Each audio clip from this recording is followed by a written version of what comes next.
Speaker John Boehner sometimes gets criticized for being a crier. I think he gets criticized for that because some people see crying as a sign of weakness. But honestly, if you are a crier, it is not a sign of weakness or a sign of strength or a sign of anything else. You are just a crier. It is just a thing about you. You're just wired that way. I think that I personally find John Boehner's frequent public crying to be actually endearing because I, too, am a crier. The national anthem, for example. I cry every single time I hear the national anthem. I mean, unless you do a really atrociously bad job, I am going to cry when you sing the national anthem, even if you sing it poorly. Also, buskers in the subway. I don't care if you're doing aha remixes on a pedal steel, I will cry. Also, really good political speeches. Even if I cannot stand you as a politician, I might still cry at your good speech. I cried a lot at the George W. Bush second inaugural address, and I could not stand that guy. If you are a crier, you're just a crier. God made you that way. Don't even get me started on those sad puppy commercials, right? Am I right? One of the ones that I am particularly bad about has to do with the fact that I am an openly gay person. I have been out since I was a teenager, and that means I have done my share of time at gay pride parades, which happen every year all over the country in May and June. And even though I have been to roughly a gazillion of these things, and even though in some ways they are all the same and I have seen them all before, I'm here, I'm queer, I'm used to it, honestly, the mere idea that I might see something like this again at a gay pride parade, one particular thing about gay pride parades, makes me weep like the Dickens every time I so much as even think about it. These are the parents of gay people marching in gay pride parades, just to say that they love their kids, basically. Makes me cry every time. And my parents love me. This isn't born out of any personal hardship or something. But seeing those straight parents out there on the street saying, yeah, I'm here in this parade publicly because I love my kid and I am not ashamed, kills me every time.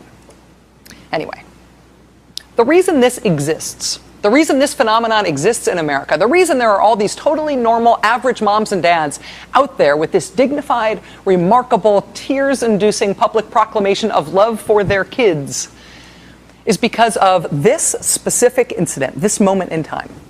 This is the first time it ever happened. This is 1972. The woman at the front there, in the sort of center of your screen on the left side, that's Jean Manford. Her son Morty was gay, and she made that sign herself. You can read the sign. It says, "Parents of gays, unite in support for our children."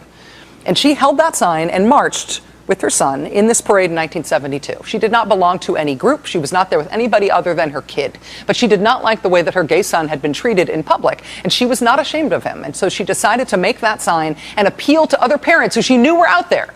And she just marched alongside him in that parade in Greenwich Village in 1972. Now, Jean Manford, when she did that, she later said that she thought that the screaming and cheering that she was hearing from the crowd as she proceeded down the parade route, she thought those screams and cheers were for the famous Dr. Benjamin Spock, who was marching just behind her in the parade. But as the parade progressed and all the screaming, cheering people started to crowd around her, she realized the screaming and the cheering was for her. As we marched the parade route, she said, so many people came up and hugged me and cried and talked about their own parents. After that parade, Jean Manford said her phone rang and rang. She got calls from gay people who wanted her to talk to their parents. She got phone calls from other parents of gay kids who just wanted themselves to talk with her. And in 1973, she convened the first meeting of the group that would later become known as PFLAG, Parents, Families, and Friends of Lesbians and Gays. Jean Manford marched alone in 1972. She formed the group in 1973, and by 1978, Jean Manford found herself, unwittingly, the leader of a movement. The most important thing is communication, love in a family, understanding and respect. And so many, of course, when the parents come, they are full of guilt, they're ashamed, they don't want to tell the neighbors, and we try to relax them. We can understand their initial trauma, the surprise, and but we try to let them know that homosexuality is just another shade of sexuality. It is no better, no worse than anything else. Our children are as good as anybody's, and we love our children, and they love all the parents love their children. And there is certainly the most important thing in our lives is to see that our children are happy. And I don't care if anybody what people know personally, because My son is more important to me than the gossip that might go around the neighborhood or among people. And people, my friends, I have many, respect me and understand, and they feel as I do. They respect my son, and they, in fact, when they see things that are not right, they will write to protest, because they realize that I have helped educate them, and they are educating other people. That was Jean Manford speaking on the Today Show in 1978. The organization that she founded in the 70s is a national nonprofit today with 350 affiliates. It started as this one lady carrying a sign in public to support her one son, and it became a powerful grassroots thing. It became a big cultural advance in our country on this as a civil rights issue, an advance that's widely credited as a key development in this movement for those civil rights more broadly. Watch this. Soon after the protests at Stonewall 40 years ago, the phone rang in the home of a soft-spoken elementary school teacher named Jean Manford. It was 1 in the morning, and it was the police. Now, her son Morty had been at the Stonewall the night of the raids. Ever since, he had felt within him a new sense of purpose. So when the officer told Jean that her son had been arrested, which was happening often to gay protesters, she was not entirely caught off guard. And then the officer added one more thing. And you know, he's homosexual.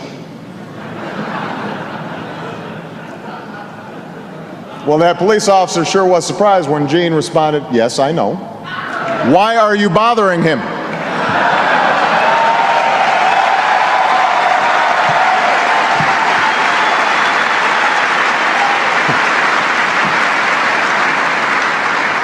And not long after, Jean would be marching side by side with her son through the streets of New York. She carried a sign that stated her support. People cheered. Young men and women ran up to her, kissed her, and asked her to talk to their parents. And this gave Jean and Morty an idea. And so after that march, on the anniversary of the Stonewall protests, amidst the violence and the vitriol of a difficult time for our nation, Jean and her husband Jules, two parents who loved their son deeply, formed a group to support other parents, and in turn to support their children as well. At the first meeting Jean held in 1973, about 20 people showed up. But slowly, interest grew. Morty's life tragically was cut short by AIDS, but the cause endured. And today, the organization they founded for parents, families, and friends of lesbians and gays has more than 200,000 members and supporters. It's made a difference for countless families across America.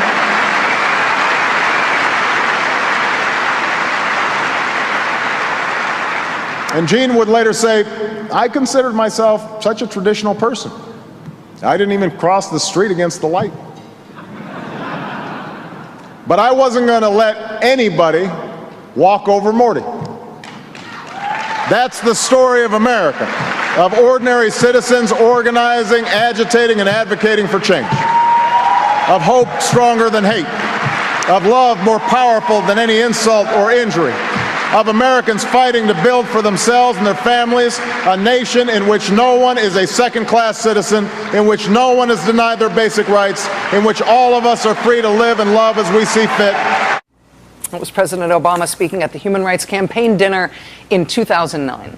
This week, Jean Manford, the founder of Parents, Families, and Friends of here I go, Friends of Lesbians and Gays, passed away. She was 92 years old, and everybody cried, including me on TV, like usual. Well, it is a pleasure to welcome some of our nation's finest citizens here to the People's House. And let me be the first to congratulate each of you and your family members for the receipt of the highest honor a civilian can receive, the Citizens Medal. Accepting on behalf of Jean Manford, her daughter, Suzanne Swan.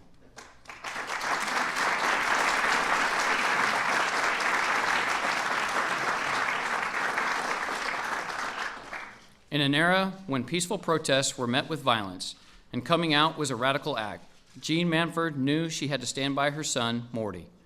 Side by side, they marched proudly down the streets of New York on Stonewall's anniversary, calling upon other parents of gay and lesbian Americans to show their children the same love and acceptance. Jean's courage lives on in progress she fought for and in PFLAG, the organization she founded, which today claims more than 200,000 members and supporters in over 350 chapters, for insisting that equality knows no bounds of sexual orientation or gender identity. The United States honors Jean Manford.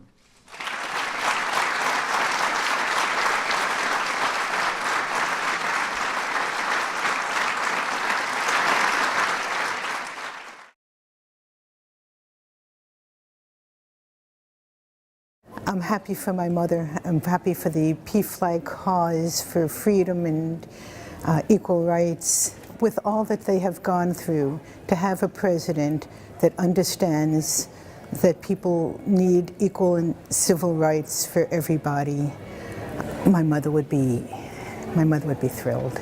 She fought for so long, and to see it come to this would really overwhelm her, I'm sure.